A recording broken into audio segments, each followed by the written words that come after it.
Olá, sejam todos bem-vindos.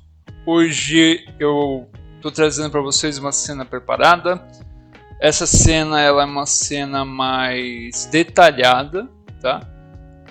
Os detalhes podem até não estar fazendo muito sentido em relação ao game design, tá? Mas eu não estou preocupado com isso. A ideia aqui é mostrar mecânicas que a gente vai poder estar utilizando nos nossos jogos, sejam ele plataforma, seja outro estilo de jogo, tá?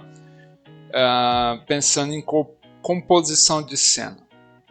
E o que eu vou passar para vocês hoje é camadas, tá? Camadas, um pouco de layout externo, mas tudo voltado a camadas. Pode ter algumas coisinhas aqui que a gente vai trabalhar também nas próximas aulas, mas isso vai ficar a critério das dúvidas de vocês. Então, conforme vocês forem tendo dúvidas, deixem nos comentários para que eu possa fazer um vídeo a respeito, tá? Antes de começarmos, não esqueça, se inscreva aí para acompanhar os vídeos do canal, até porque se vocês forem fazer uma pergunta, só estando inscrito que vocês serão notificados quando eu responder a pergunta de vocês, né? E quando eu postar vídeos novos. Então, ative o sininho também, perfeito? Sem mais delongas, vamos lá. Vamos visualizar primeiro o que tem na cena, tá? A cena ela é composta pela nossa cena anterior sobre a IA do oponente, a colisão, né? A gente ainda tem aqui as habilidades, que é o do fogo e a cauda, e eu detalhei mais aquela cena, tá? A gente tem um parallax no fundo, um parallax frontal, como vocês podem ver, a água ela fica indo da direita para a esquerda.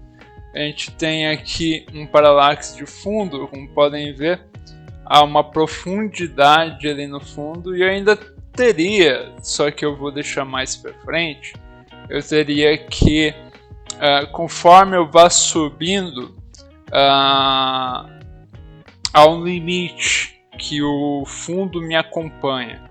Então, conforme eu vou subindo, a gente vai tendo aí o fundo ele se distanciando, né? Eu subindo cada vez mais, ficando acima das árvores, conforme os limites que vão sendo colocados mais para frente. Perfeito? Vamos ver como que isso funciona, então, se baseando em camadas, tá? A gente tem várias camadas aqui, eu vou ocultar todas elas para a gente ir falando uma a uma, tá bom? Então, primeiramente a gente tem o nosso plano de fundo. Ele seria a nossa skybox, ele tem algumas nuvens colocadas aqui também. Depois dele, nós temos a camada de parallax inferior.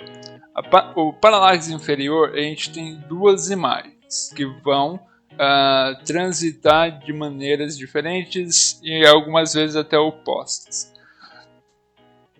Para que a gente possa trabalhar bem com o parallax, nós precisamos colocar um sprite do tipo grade. Para quem ainda não trabalhou com o tipo grade, você clica em adicionar novo objeto, sprite em grade. É com esse que a gente vai trabalhar, tá?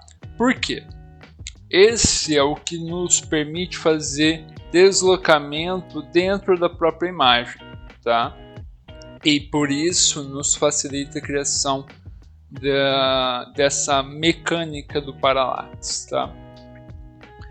Depois disso, aí então nós temos a camada base, né? A gente passou pelo parallax inferior, nós temos a camada base, que daí é o que ocorre aonde ocorre o nosso jogo. O marzinho ele também está na camada base, exatamente para que a gente evite que ele suba junto com a câmera, né? Então ele já fica na base também, para ficar com todo o outro cenário. E aí, como parallax superior, nós temos o Sol e algumas outras nuvens que eu coloco elas à frente da câmera.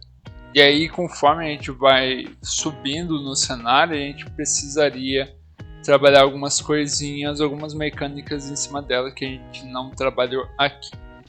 Por fim, a UID. Na cena principal a gente tem somente os limites de câmera, mas nós temos também o layout externo, que também é na UID. Se eu apagar aqui ele some, tá? Então a UID daqui vai ter a vida e os controles. Não estão funcionais, eu não apliquei eles, é somente uma exemplificação da camada mesmo. E a gente vai colocar tudo de volta aqui agora, vendo as composições sendo exibidas. Perfeito? Tá, então uma vez que nós temos todas as composições das camadas aqui, a gente vai trabalhar nos eventos delas, tá? Até a parte aqui do nosso lagarto, a gente tem tudo igual, tá? Igual ao que a gente tinha nas aulas anteriores. Então, se vocês não viram nas aulas anteriores, só checar a playlist que vocês vão ter aí bonitinho sequencial, tá? Então veja a playlist recomendada. Então a gente vai começar aqui pelas ondas, vai. Aquelas ondas que se mexem da esquerda para a direita, eu coloquei um temporizador nelas. Até aproveitando explicar como funciona o temporizador. O temporizador você precisa inicializar ele de alguma maneira.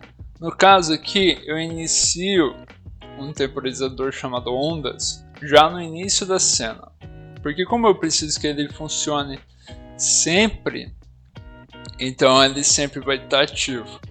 E depois que o temporizador ele alcançar 5 segundos, eu reinicio. Então ele vai 0, 1, 2, 3, 4, 5 e aí ele reseta. Vai ficar sempre assim. Porque eu preciso que quando estiver de 0 a 2 segundos, ele desloque para a direita. Quando ele estiver maior que 2 segundos, ele desloque para a esquerda, fazendo a subtração do deslocamento em X. Vamos ver como achá-los? Primeiro, adicionando o temporizador.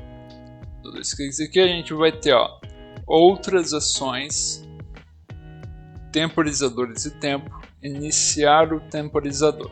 A gente vai ter uma aula somente sobre temporizadores, tá?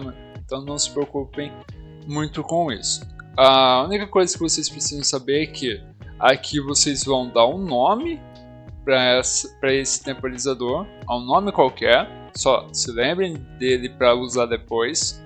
Então eu coloquei o nome de ondas para facilitar para mim e dei OK. Depois disso eu tratei ele aqui como condição. Então na condição eu vim novamente em outras condições, temporizador, valor de um temporizador de cena. Aí ele já vai existir aqui porque vocês criaram lá no começo da cena.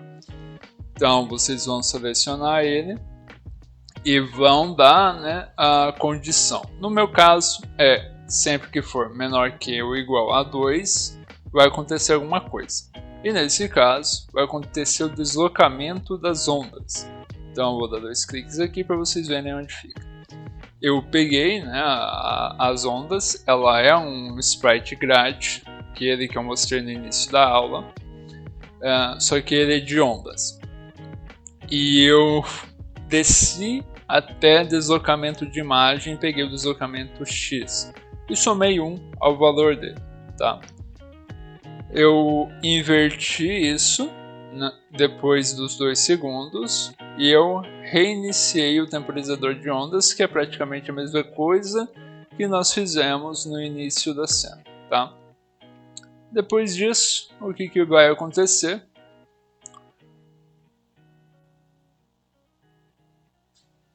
Vocês vão ver as ondas se movendo sozinhas, tá?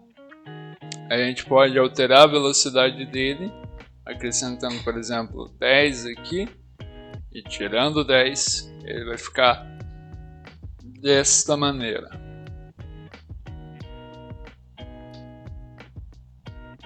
Ó, bem esquisito, tá vendo? Então, deixar 1 eu achei que foi o suficiente, tá bom? Então a gente mantém 1 e vamos agora para o Parallax. No Parallax eu precisei me basear no movimento do personagem, e isso também tem a ver com a altura, tá? Principalmente quanto mais alto você for, até um certo limite de altura em Y, em posição Y, você deve manter o fundo estático, ou seja, ele não deve mais seguir a câmera, né? Para isso, eu fiz da seguinte maneira.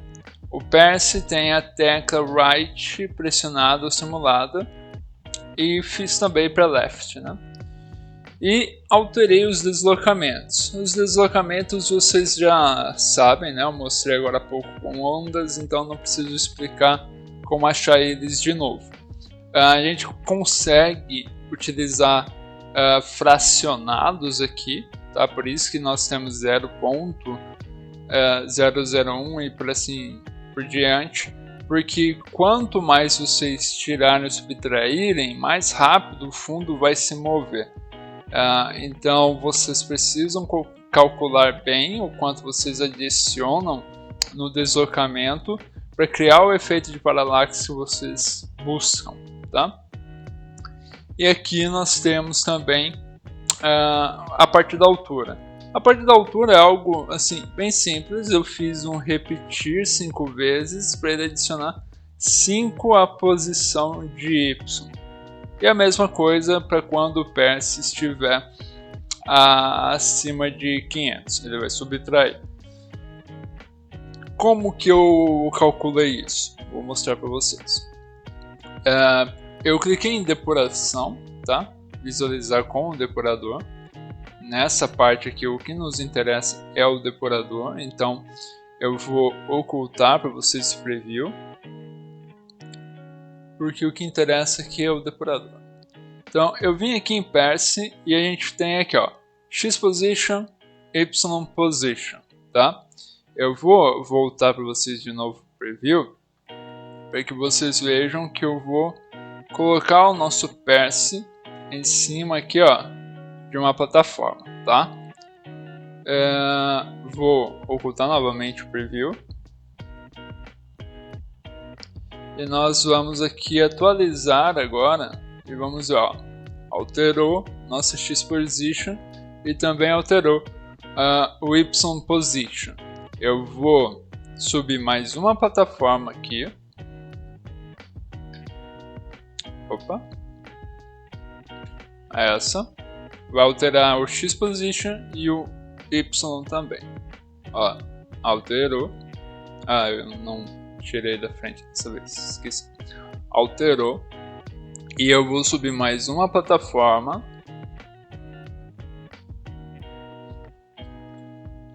Pronto, subir mais uma plataforma. Vou ocultar para vocês ali. E vamos atualizar. Como podem ver, quanto mais alto vocês estiverem, menor é a sua posição em Y. E dependendo da altura, vai começar a ficar negativo, tá? Então vocês têm que trabalhar com negativo também. E aqui que eu calculei um limite que eu estabeleci até o presente momento. Eu ainda precisaria trabalhar melhor no Parallax em Y, mas como tomaria muito tempo, eu não trabalhei. Deixei quieto, tá? Fica para uma próxima. Vou fechar essa parte aqui. E nós temos também a parte do UIT, né? Isso aqui a gente já fala dela já já. Vamos para a parte da câmera. O que eu fiz com a câmera? A câmera, ela é bem simples. Eu fiz a limitação dela e a centralizei em relação ao nosso personagem. Para quem não se lembra de câmeras, eu vou deixar no card fixado aí a nossa playlist de plataforma, pois nela eu expliquei sobre câmeras também, tá? Então, vou dar 2 cliques aqui e eu centralizei a câmera em um objeto. Tem 2 maneiras. A primeira é vindo aqui no Perce, descendo em camadas e câmeras, ou vindo em outras ações, câmeras, e centralizar a câmera em um objeto. As 2 maneiras funcionam. Lembrando que se vocês se inscreverem, vocês vão acompanhar essa playlist de GDevelop 2024, onde eu também explicarei com muito mais detalhes sobre câmeras, sobre outras necessidades aí da GDevelop, tá? Então não esqueçam de se inscrever, ative o sininho e deixem nos comentários o que vocês querem ver aqui de GDevelop. E eu forcei aqui então também os limites da câmera baseado nos sprites que eu coloquei na UI, que são estes sprites aqui, tá? Eles são os limites da câmera e eu os coloquei na camada de UI. Com isso nós temos limites até onde o nosso personagem consegue ir. Entretanto, para os limites funcionarem, eu preciso que a câmera seja baseada na camada base, tá? Se ela for baseada na camada de wide, veja o que acontece.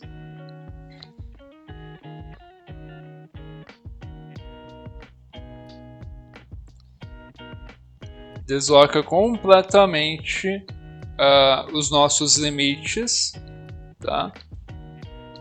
E a gente acaba aí tendo um baita problema, porque os limites acabam daí não funcionando, certo?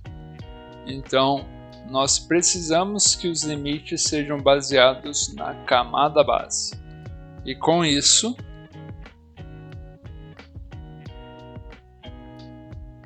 os limites voltam a funcionar.